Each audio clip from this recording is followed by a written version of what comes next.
प्रभु की ओर देखकर सीता जी ने शरीर के द्वारा प्रेम ठान लिया, अर्थात यह निश्चय कर लिया कि यह शरीर इन्हीं का होकर रहेगा या रहेगा ही नहीं। कृपा निधान श्री राम जी सब जान गए। उन्होंने सीता जी को देखकर धनुष की ओर कैसे ताका, जैसे गरुड़ जी छोटे से सांप की ओर देखते हैं।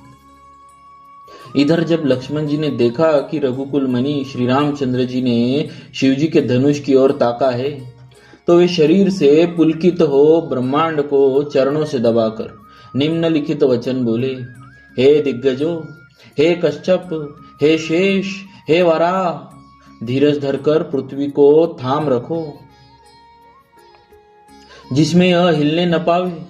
श्री रामचंद्र जी शिव जी के धनुष को तोड़ना चाहते हैं। मेरी आज्ञा सुनकर सब सावधान हो जाओ। श्री रामचंद्र जी जब धनुष के समीप आए, तब सब स्त्री पुरुषों ने देवताओं और पुण्यों को मनाया। सबका संदेह और अज्ञान, नीच राजाओं का अभिमान, परशुराम जी के गर्व की गुरुता, देवता और श्रेष्ठ मुनियों की कातरता, सीता जी का सोच, जनक का पश्चाताप और रानियों के दारुण दुख का दानावल, ये सब शिव जी के धनुष रूपी बड़े जहाज को पाकर समाज बनाकर उस पर जा चढ़े। ये श्री रामचंद्र जी की भुजाओं के बल रूपी अपार समुद्र के पार जाना चाहते हैं, परंतु कोई केवट नहीं। श्री रामचंद्र जी ने सब लोगों की ओर देखा और उन्हें चित्र में लिखे हुए से देखकर फिर कृपाधाम श्री राम जी ने सीता जी की ओर देखा और उन्हें विशेष व्याकुल जाना। उन्होंने जानकी जी को बहुत ही विकल देखा। उनका एक एक क्षण कल्प के समान बीत रहा था। यदि प्यासा आदमी पानी के बिना शरीर छोड़ दे, तो उसके मर जाने पर अमृत का तालाब भी क्या करेगा। सारी खेती के सूख जाने पर वर्षा किस काम की। जिस समय बीत जाने पर फिर पछताने से क्या लाभ। जी में ऐसा समझकर श्री राम जी ने जानकी जी की ओर देखा और उनका विशेष प्रेम लख कर वे पुलकित हो गए। मन ही मन उन्होंने गुरु जी को प्रणाम किया और बड़ी फुर्ती से धनुष को उठा लिया। जब उसे हाथ में लिया, तब वह धनुष बिजली की तरह चमका और फिर आकाश में मंडल जैसा मंडलाकार हो गया। लेते, चढ़ाते और जोर से खींचते हुए किसी ने नहीं लखा।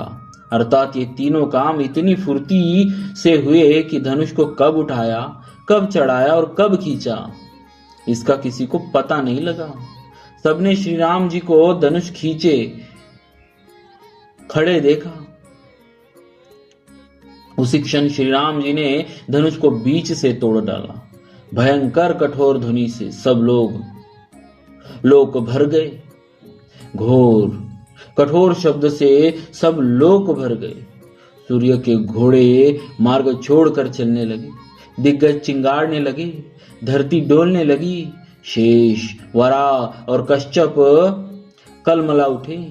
देवता, राक्षस और मुनि कानों पर हाथ रखकर सब व्याकुल होकर विचरने लगे। तुलसीदास जी कहते हैं, जब सबको निश्चय हो गया कि श्री राम जी ने धनुष तोड़ डाला, तब सब श्री रामचंद्र जी की जय, श्री रामचंद्र जी की जय, श्री रामचंद्र जी की जय बोलने लगे। शिव जी का धनुष जहाज है और श्री रामचंद्र जी की भुजाओं का बल समुद्र है। धनुष टूटने से वह सारा समाज डूब गया जो मोहवश पहले इस जहाज पर चढ़ा था, जिसका वर्णन ऊपर आया है। प्रभु ने धनुष के दोनों टुकड़े पृथ्वी पर डाल दिए। यह देखकर सब लोग सुखी हुए। श्री विश्वामित्र रूपी पवित्र समुद्र, जिसमें प्रेम रूपी सुंदर अथाह जल भरा है, राम रूपी पूर्ण चंद्र को देखकर पुलकावली रूपी भारी लहरें बढ़ने लगी। आकाश में बड़े जोर से नगाड़े बजने लगे और देवांगनाएं गान करके नाचने लगी। ब्रह्मा आदि देवता, सिद्ध मुनि, ईश्वर लोग प्रभु की प्रशंसा करने लगे और आशीर्वाद दे रहे हैं। वे रंग बिरंगे फूल और मालाएं बरसा रहे हैं। किन्नर लोग रसीले गीत गा रहे हैं। सारे ब्रह्मांड में जय जयकार की ध्वनि छा गई, जिसमें धनुष टूटने की ध्वनि जान ही नहीं पड़ती। जहां तहां स्त्री पुरुष प्रसन्न होकर कह रहे हैं कि श्री रामचंद्र जी ने शिव जी के भारी धनुष को तोड़ डाला। धीर बुद्धि वाले भाट, मागध और सुत लोग विरुदावली कीर्ति का बखान कर रहे हैं। सब लोग घोड़े, हाथी, धन, मणि और वस्त्र निछावर कर रहे हैं। झांझ, मृदंग, शंख, शहनाई, भेरी, ढोल और सुहावने नगाड़े आदि बहुत प्रकार के सुंदर बाजे बज रहे हैं। जहां तहां युवतियां मंगल गीत गा रही है। सखियों सहित रानी अत्यंत हर्षित हुई, मानो सूखते हुए धान पर पानी पड़ गया। जनक जी ने सोच त्याग कर सुख प्राप्त किया, मानो तैरते तैरते तैरते थके हुए पुरुष ने था पा ली हो। धनुष टूट जाने पर राजा लोग ऐसे श्रीहीन निस्तेज हो गए जैसे दिन में दीपक की शोभा जाती रहती है। सीता जी का सुख किस प्रकार वर्णन किया जाए, जैसे चाँद की स्वाति का जल पा गई हो। श्री राम जी को लक्ष्मण जी किस प्रकार देख रहे हैं, जैसे चंद्रमा को चकोर का बच्चा देख रहा हो। तब शतानंद जी ने आज्ञा दी और सीता जी ने श्री राम जी के पास गमन किया। साथ में सुंदर चतुर सखिया मंगलाचार के गीत गा रही है। सीता जी बालहंसिनी की चाल से चली, उनके अंगों में अपार शोभा है। सखियों के बीच में सीता जी कैसे शोभित हो रही है, जैसे बहुत सी छवियों के बीच में महाछवि हो। कर कमल में सुंदर जयमाला है, जिसमें विश्व विजय की शोभा छाई हुई है।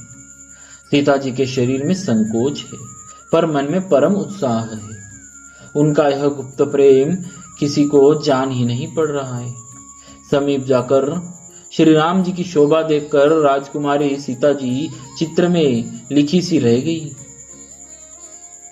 चतुर सखी ने यह दशा देखकर समझाकर कहा, सुहावनी जयमाला पहनाओ। यह सुनकर सीता जी ने दोनों हाथों से माला उठाई, पर प्रेम के विवश होने से पहनाई नहीं जाती।